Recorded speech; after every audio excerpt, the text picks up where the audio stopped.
What's up? My name is Dave. I'm your host. You're listening to the Last Podcast, where the first shall be last and the last shall be first. If this is your first time listening, welcome.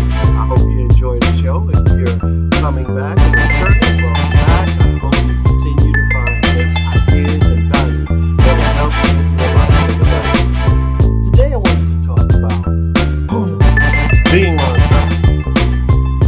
Being on time is something that basically the trying to be on time for, whether it's your work, job, or how about this for yourself?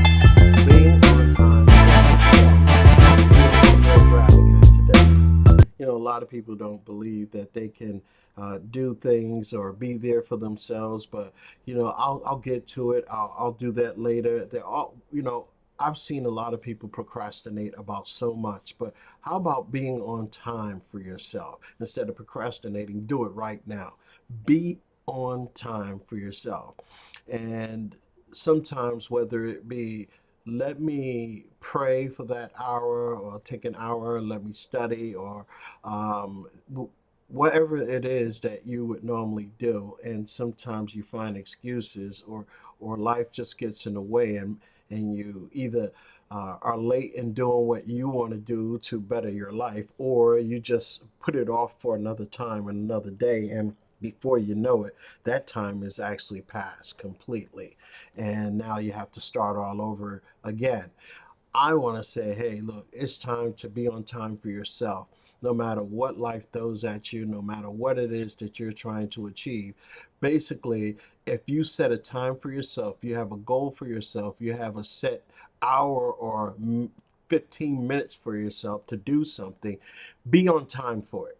Be on time for it. If it's prayer, be on time for prayer. I mean, if you're on time for your job, you might as well be on time for God. So that is the first person you want to be on time for. So if you have time before you wait, when you wake up in the morning, you say, I want to pray, I want to have that time for God, then that's the time that you should use to do whatever it is that you have to do. And you should be on time. So if it's studying, you try to be on time for that, because you're studying for a purpose. You're studying for a reason.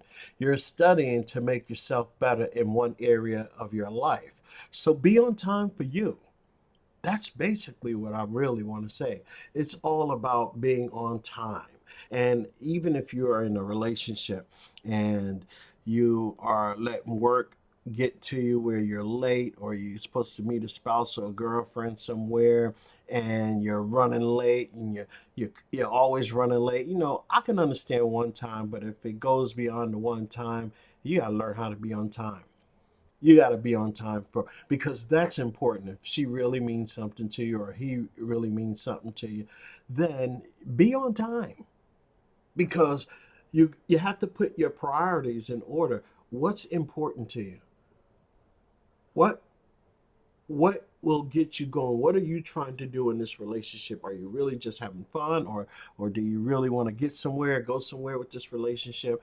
How about the job? There are a lot of people who are always, I've seen a lot of people always late on a job.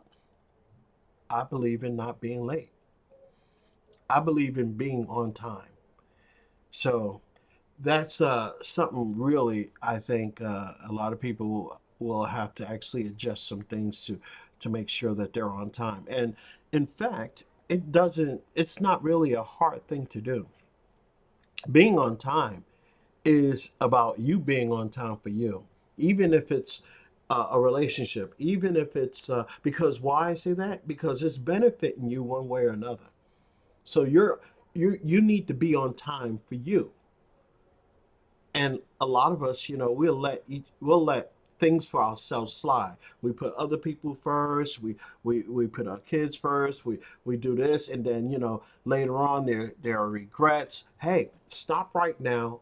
Put yourself first, or put God first. Put yourself second, and be on time for you.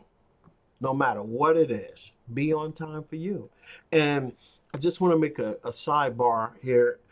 If you are enjoying family time, or time with your spouse, or someone, your significant other, or someone that you really enjoy, aunt, family, or whatever, be in the moment. Enjoy that moment.